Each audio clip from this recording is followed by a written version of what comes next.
found a burned, unidentified creature. He was about to put it in a bottle, but as soon as he touched the water, the creature came back to life. The professor was stunned by this miracle. Then a boy standing nearby realized that this was the beginning of the end of all humanity. Suddenly, the insect flew out of the bottle and clung to a man's neck. The man pulled it with all his strength and threw it to the ground, but no one noticed that something black had entered the wound. The professor thought it was a normal sting and said it would simply need to be disinfected. The boy warned that the man had been infected with a parasite and needed to be isolated immediately, or the consequences would be dire.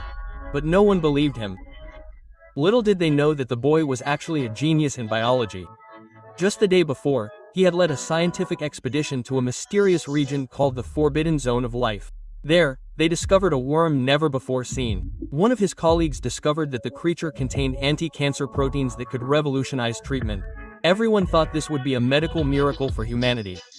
But while they were trying to transport the worm, one of them was bitten and his face turned horrific. The parasite was inside him. Gradually, the entire team became infected, and 30 scientists transformed into giant squids. The team leader decided to detonate a bomb to kill everyone to prevent a global disaster. But when he opened his eyes, he found himself reincarnated into the body of a boy.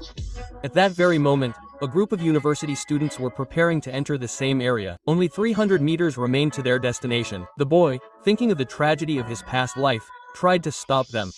But when he spoke of parasitic worms and mutations, no one listened to him.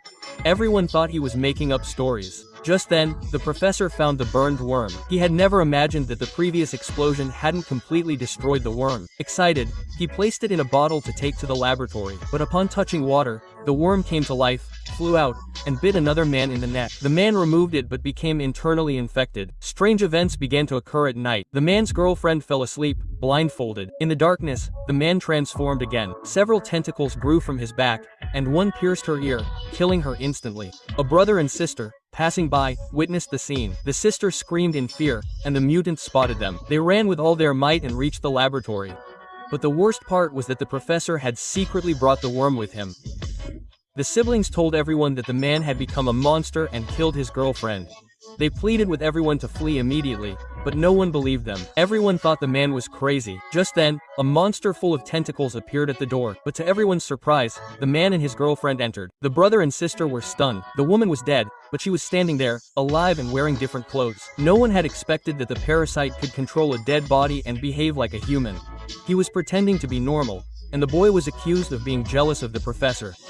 The professor ordered the siblings tied up outside the laboratory and prevented from approaching. Everyone watched them closely, fearing they would cause trouble.